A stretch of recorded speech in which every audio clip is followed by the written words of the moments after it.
The last tutorial that you are going to complete is the masks and channels tutorial. Masks are really helpful when you select things. You want to use masks to hide part of the image instead of using the eraser tool. So I'm going to go to my Photoshop folder where I copied those files from. I'm going to go to masks and channels. Here's my end file. This is what I'm going to end up with. It's something similar to this. This is the file I want to start with. So I'm just going to double click on that to open that in Photoshop. I'm going to make it a little bit larger so I can see it. The first thing that I need to do is I need to select the person. I'm going to cut that background out and put him on this orange background. So I need to select him in order to cut him out of that image. They want you to use the quick selection tool, which is pretty easy to use.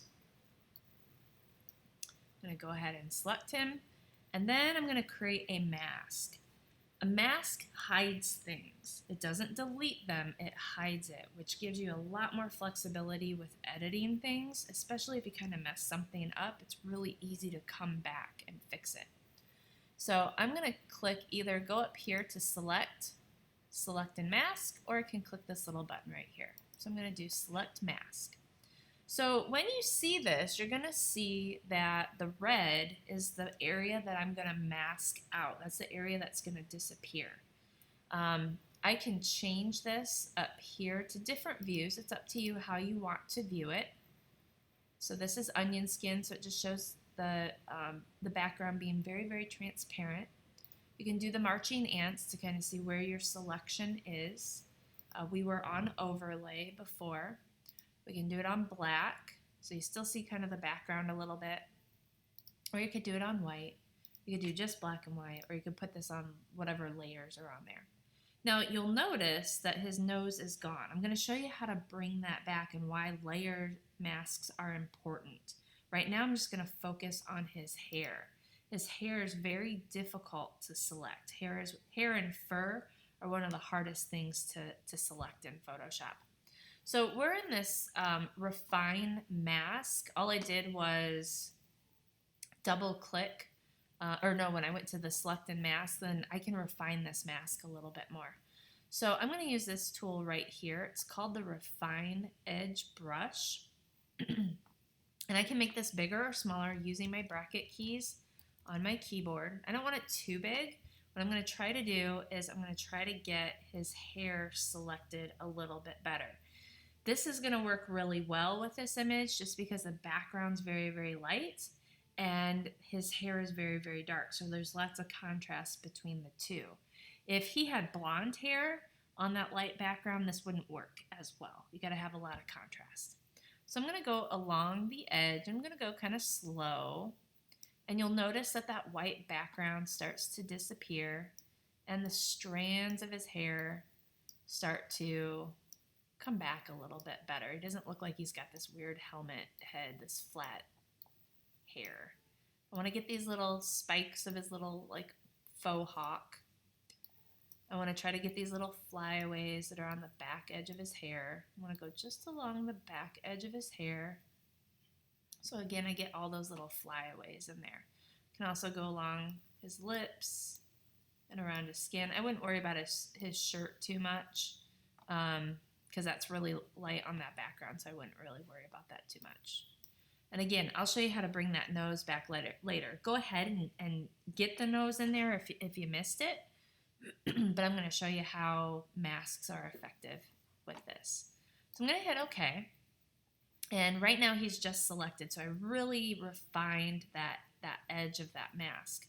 So I'm going to click on this button down here. This is my mask button. And what's going to happen now is the background is gone and it just leaves him. If I look at my layers panel, you see the whole picture. It's still there. I didn't delete it. It's just being hidden by a mask. So this is the mask. So the black area hides and the white area reveals. It shows the image. So I'm going to go back in here because I need to bring his nose back. So if you forget his nose, this is a really easy way to do it. And this is also a great way of showing you how masks work. So I want to be on that mask, and you'll notice it's black or it's white. So I'm going to take the paintbrush, and I want to reveal his nose. So I want my foreground color to be white. If it's not white, just double click on it and drag this all the way up to the top. Make sure that the CMYK are all zeros and the RGB are all 255s, because that is pure white. So I'm going to hit OK. And then I want to look up here at my brushes. Right now I have a very soft brush. If you look, the hardness is all the way down to 0. So when I go to paint this nose back, see how it has a very, very soft edge on it? If I choose a harder brush, I'm going to have a harder edge on that. And I want to probably make that brush a little bit smaller so I can get really detailed in here. Some of his lip, I kind of erased a little bit of his lip, so I'm going to bring that back a little bit. Some of his bottom lip I erased just a tad. A little bit of his chin got a little transparent when I went over it. I could have probably used just a smaller brush when I went over that. So I'm going to bring his nose back, which is really cool. I wouldn't be able to do that if I used the eraser tool. Looked like some of his glasses I kind of erased a little bit, so I'm going to bring some of that back. And if you're like, oops, and you get some of that background in there, all you have to do is flip this to black, or just double click on this and make sure that your RGB are all zeros. And then I can come back in here and black hides. I'm not erasing it, I'm hiding it. I'm going to just kind of come up here too, because some of his hair is a little bit transparent when I went over that with that refined mask edge. And I'm just going to kind of bring some of that back in. I'm going to use a soft brush for that though. So just kind of bring that hair back just a little bit.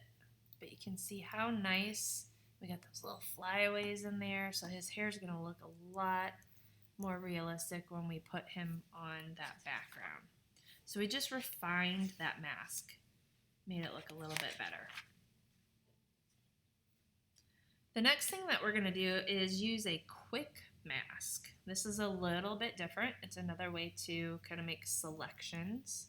It's kind of a little bit of the opposite way to do it. So we want to zoom in so we're pretty close to his glasses, because we're actually going to select his glasses and change the color of them. So your quick mask is this little button right here. So I'm going to click on that, and it's going to automatically jump to your paintbrush. Don't want a super, super soft brush, but I don't need a super hard edge brush, so maybe something right in the middle. Make that brush a little bit smaller because I want to paint those glasses. And it's okay if you go into the hair. Just going to paint glasses. And it's going to look like I'm painting it red, but I'm not. I'm putting a mask over it. So this is just another way to select. So I've got that selected pretty well. Doesn't have to be perfect. It's just a tutorial. And then what I'm going to do is I'm going to click back on that mask, that quick mask button. And when I do, it's going to give me a selection. So it's going to make a selection where that mask was drawn. So what I'm going to do with that is to change the color of his glasses, I'm going to go up to Image, Adjustments, Hue and Saturation. So hue just means color. So if I drag this hue slider, watch what happens. Oh no, he's an Oompa Loompa.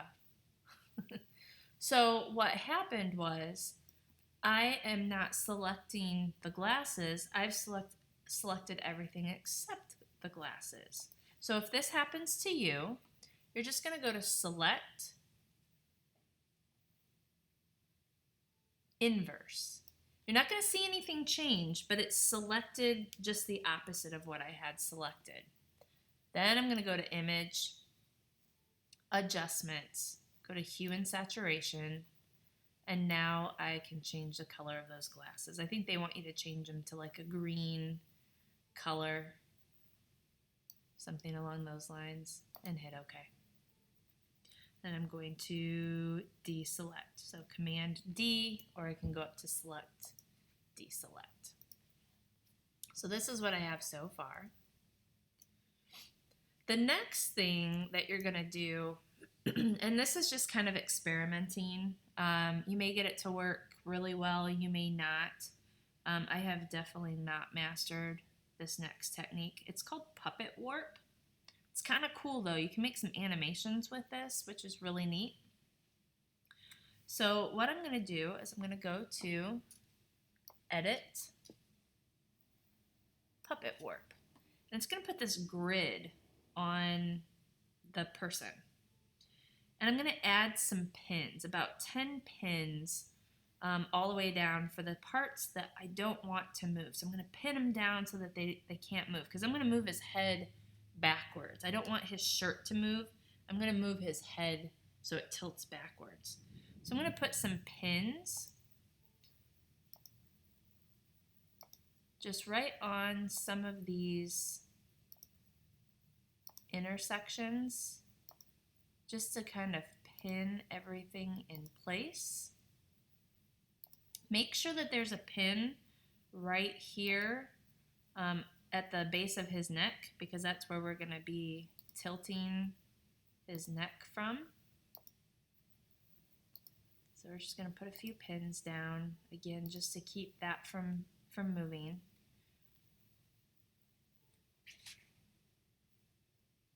And then we're going to select that pin at the base of his neck just by clicking on it again. And then I'm going to hold Option. And that's going to turn into a circle around that pin, and then you're going to see a rotation mark. I'm going to click and drag down, and I'm going to drag his head back. I can make him headbang, yeah, rockin', right? But I'm going to tilt his head back. And it's really cool because you notice none of the shirt moved, but Photoshop has an algorithm in it that allows that neck to bend backwards without distorting it too much. So that's kind of a cool feature. Then I'm just going to click the check mark, and we've got his head tilted back.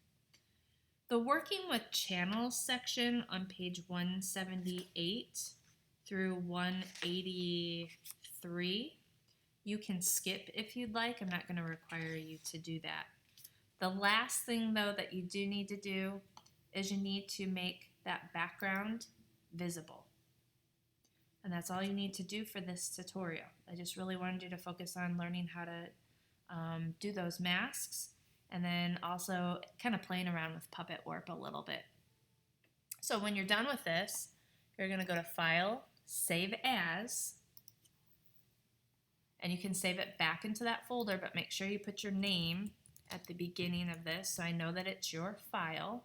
And please make sure that you keep the 06 in there, or you name it Masks and Channels so I know which tutorial it is.